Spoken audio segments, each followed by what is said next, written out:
Chapter 5: Planning for and Recruiting Human Resources. This chapter describes how organizations carry out human resource planning. In addition, it discusses the process of recruiting and role of recruiters.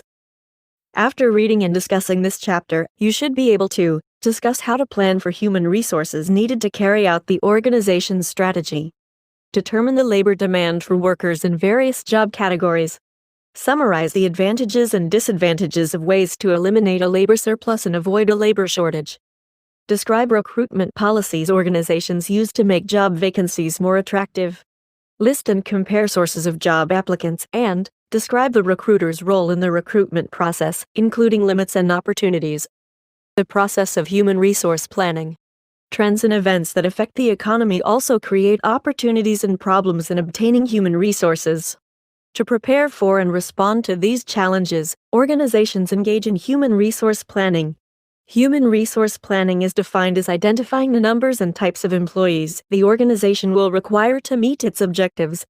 Organizations should carry out human resource planning so as to meet business objectives and gain a competitive advantage over competitors.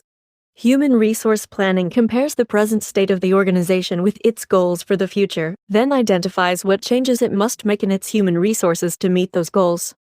Figure 5.1 shows the human resource planning process. The process consists of 3 stages. We have first forecasting, goal setting and strategic planning, and program implementation and evaluation. The first step in human resource planning is forecasting. Forecasting attempts to determine the supply and demand for various types of human resources to predict areas within the organization where there will be labor shortages or surpluses. The primary goal is to predict which areas of the organization will experience labor shortages or surpluses. There are 3 major steps to forecasting. First is the forecasting the demand for labor. Second is determining labor supply. And lastly, determining labor surplus or shortage. Forecasting the demand for labor. Usually, an organization forecasts demand for specific job categories or skill areas. After identifying the relevant job categories or skills, the planner investigates the likely demand for each. The planner must forecast whether the need for people with the necessary skills and experience will increase or decrease. There are several ways of making such forecasts. We have trend analysis and leading indicators. Trend analysis is constructing and applying statistical models that predict labor demand for the next year, given relatively objective statistics from the previous year. Leading indicators is the objective measures that accurately predict future labor demand. Determining labor supply. Once a company has forecast the demand for labor, it needs an indication of the firm's labor supply. The transitional matrix is a chart that lists job categories held in one period and shows the proportion of employees in each of those job categories in a future period. It answers 2 questions. The first question is where did people in each job category go, and secondly, where did people now in each job category come from? Determining labor surplus or shortage. Issues related to a labor surplus or shortage can pose serious challenges for the organization.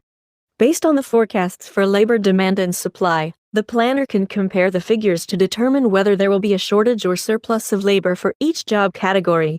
Determining expected shortages and surpluses allows the organization to plan how to address these challenges. Goal setting and strategic planning. This is the second step in human resource planning as shown in the middle of Figure 5.1.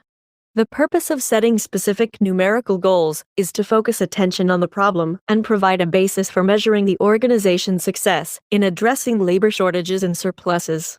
The goals should come directly from the analysis of supply and demand. For each goal, the organization must choose one or more human resource strategies. Options for reducing a surplus. The options for reducing a surplus are downsizing, pay deductions, demotions, transfers, work sharing, hiring freeze, natural attrition, early retirement, and retraining. Options for avoiding a shortage. Options for avoiding a shortage includes overtime, temporary employees, outsourcing, retrain transfers, turnover reductions, new external hires, and technological innovation. Implementing and evaluating the HR plan. For whatever HR strategies are selected, the final stage of human resource planning involves implementing the strategies and evaluating the outcomes.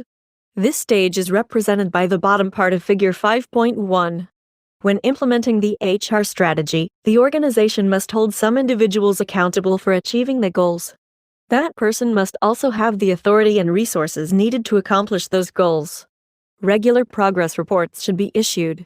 The evaluation of results should not only look at the actual numbers, but should also identify which parts of the planning process contributed to success or failure. Applying HR planning to affirmative action. Meeting affirmative action goals requires that employers carry out an additional level of human resource planning aimed at those goals. The organization looks at the representation of subgroups in its labor force. Workforce utilization review is a comparison of employees in protected groups with the proportion that each group represents in the relevant labor market.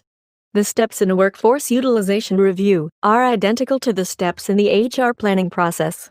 The organization must assess current utilization patterns, then forecast how they are likely to change in the near future. If the analyses forecast underutilization of certain groups, then goals and a plan will be established. Recruiting human resources.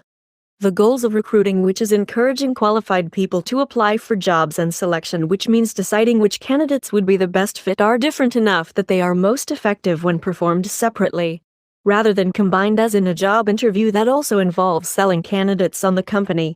The role of human resource recruitment is to build a supply of potential new hires that the organization can draw on if the need arises.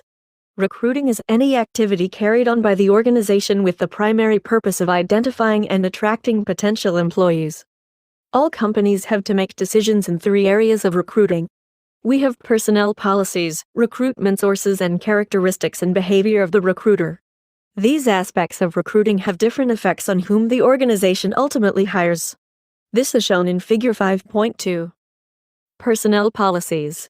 An organization's personnel policies are its decisions about how it will carry out human resource management, including how it will fill job vacancies.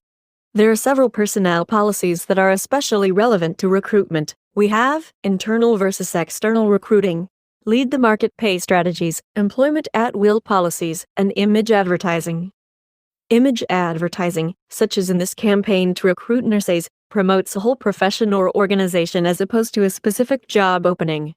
This ad is designed to create a positive impression of the profession, which is now facing a shortage of workers. Recruitment sources, internal sources.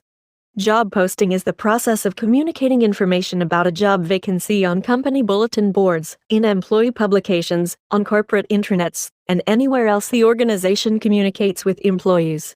Another critical element of an organization's recruitment strategy is its decisions about where to look for applicants. The total labor market is enormous and spread over the entire globe. Advantages of internal sources. For the employer, relying on internal sources offers several advantages. First, it generates applicants who are well known to the organization. Second, these applicants are relatively knowledgeable about the organization's vacancies, which minimizes the possibility of unrealistic job expectations. And third, filling vacancies through internal recruiting is generally cheaper and faster than looking outside the organization. Recruitment sources, external sources. External sources includes direct applicants, referrals, advertisements in newspapers and magazines, and electronic recruiting. Despite the advantages of internal recruitment, organizations often have good reasons to recruit externally. For entry-level positions and perhaps for specialized upper-level positions, the organization has no internal recruits from which to draw. Also, bringing in outsiders may expose the organization to new ideas or new ways of doing business.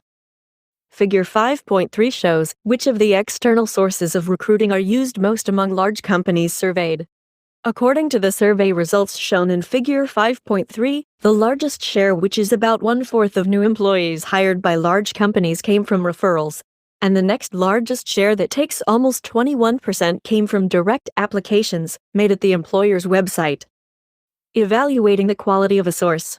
We have 2 methods in evaluating the quality of a source. We have yield ratios and cost per hire. Yield ratios is a ratio that expresses the percentage of applicants who successfully move from one stage of the recruitment and selection process to the next. By comparing the yield ratios of different recruitment sources, we can determine which source is the best or most efficient for the type of vacancy. Cost per hire finds the cost of using a particular recruitment source for a particular type of vacancy. Divide that cost by the number of people hired to fill that type of vacancy. A low cost per hire means that the recruitment source is efficient. There are few rules that say what recruitment source is best for a given job vacancy. Therefore, it is wise for employers to monitor the quality of all their recruitment sources. Recruiter traits and behaviors. These include the characteristics of the recruiter, the behavior of the recruiter, and enhancing the recruiter's impact. The third influence on recruitment outcomes is the recruiter. It is including this person's characteristics and the way he or she behaves. Recruiter's characteristics and behavior. The recruiter affects the nature of both the job vacancy and the applicants generated. Applicants tend to respond more positively to someone who is currently in the job or a manager. Applicants respond positively to recruiters who are warm and informative. In general, applicants respond more positively to recruiters whom they perceive as warm and informative. Personnel policies are more important than the recruiter when deciding whether or not to take a job. For affecting whether people choose to take a job, the recruiter seems less important than an organization's personnel policies that directly affect the job's features. Realistic job previews provide background information about jobs' positive and negative qualities. Enhancing the recruiter's impact. Researchers have tried to find the conditions in which recruiters do make a difference. Such research suggests that an organization can take several steps to increase the positive impact that recruiters have on job candidates. Through such positive behavior, recruiters can give organizations a better chance of competing for talented human resources. Thank you and God bless.